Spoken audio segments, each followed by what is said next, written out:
Hey guys, how you doing today?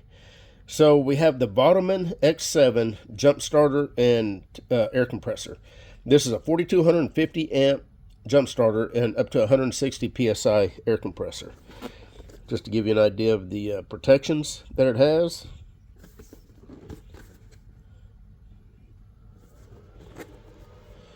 There's the back of the box, 18-month warranty.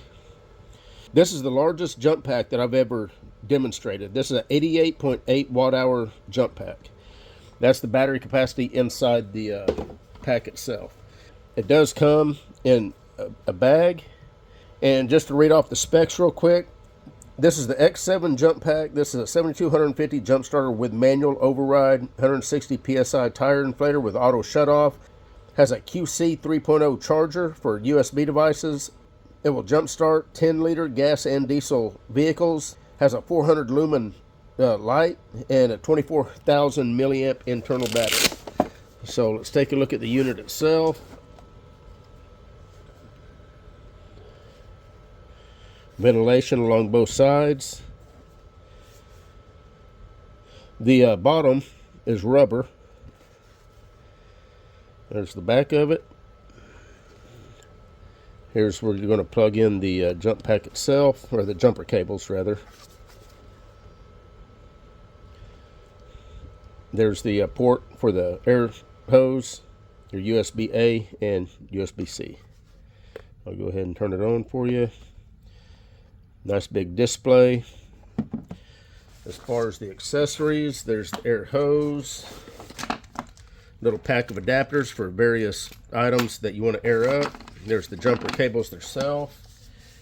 And it actually comes with two USB cords. One is a USB-C to USB-C. The other is a USB-A to USB-C. So that's cool. So we're going to do the typical demonstration where I take our 2011 Tacoma, I disconnect the main battery in the vehicle, I connect the jump pack up. We're going to crank at least 5 good long cranks. I am going to remove the ECM relay so it will not start, it will only crank.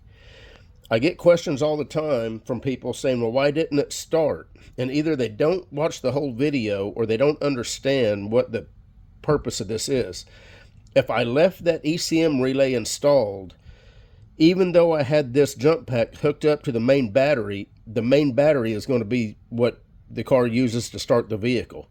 So I disconnect the ECM so it will not start, it will only crank, and it will only crank off of this jump pack. Hopefully that makes sense. I don't know any other way to explain it. And the jumper cables themselves are, what's it say here? 8-gauge cable. You do have the little jumper inside the clamp going from jaw to jaw. The jaws are copper.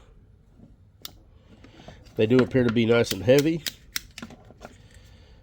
And then you do have the boost button right here for manual override. If the unit does not detect that it's hooked up to a vehicle, you can hit this boost and it will override all the safety features and start putting out voltage so you can crank your car. So let's get set up over here. Okay, so before I get in and crank, I just want to demonstrate the light. So if you push and hold the button, you're going to get your light. That's 400 lumen. You hit it again, you got a flashing red strobe. Hit it again, you got a flashing red SOS. Hit it again, goes off. So I'm going to hit the boost button underneath here. Since we're disconnected from the main battery, the unit does not detect that it's hooked up to a vehicle. So I'm going to hit the boost button. I just heard it click. There should be a green light, which there is. Right here tells you that you're good to go. As long as that's green, it's either putting out or it's detected that it's connected to a vehicle. So usually that'll time out. So I need to hurry up and get in and start cranking. It's probably going to time out before I get through all 5 cranks, but I'll reset it and we'll keep going. So here we go.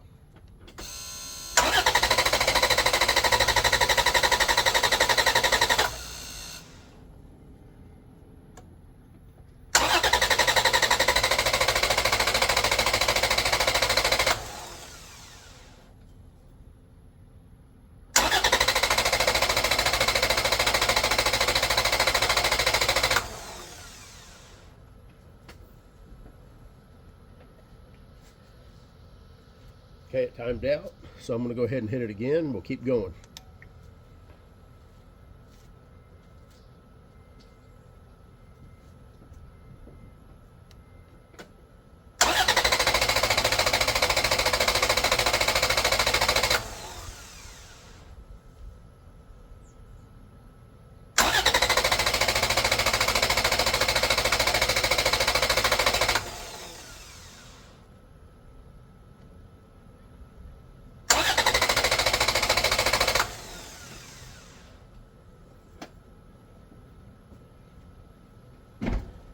And it timed out again.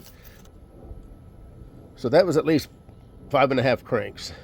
It cranked 5 good solid cranks and then another probably half a crank before it timed out and shut off.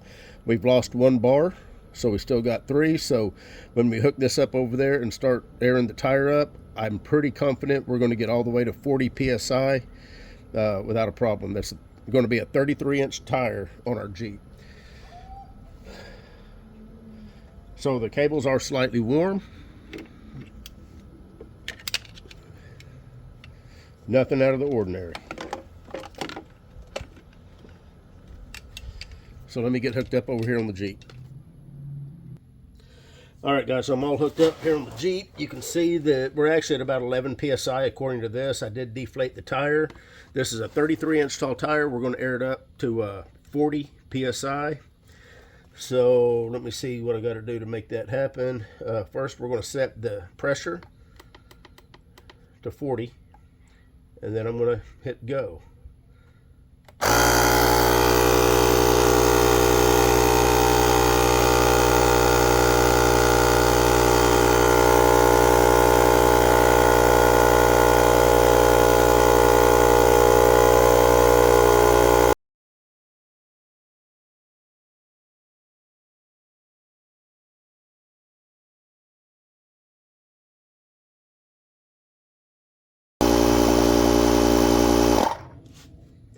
All right, so probably took about 7 minutes, maybe 8. I did not time it, I'll be honest, but just going off the clock or the camera timer. It's showing 40 PSI. We still got 2 bars left, so plenty of reserve power. The hose is definitely warm, and we're going to see how close we are to 40 PSI.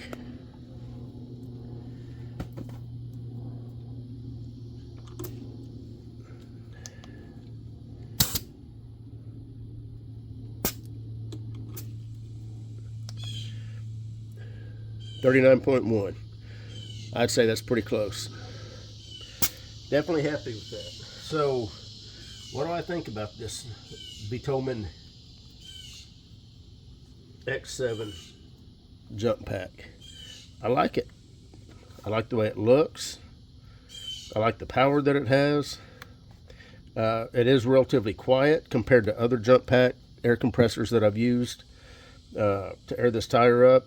It wasn't overly noisy, and it definitely has plenty of power. Like I say, it's down to just 2 bars, and it not only cranked the Tacoma 5.5 times, but it aired this tire up from 10 to 40. So the X7, take a look at it if you're looking for one of these. You guys take care. We'll see you.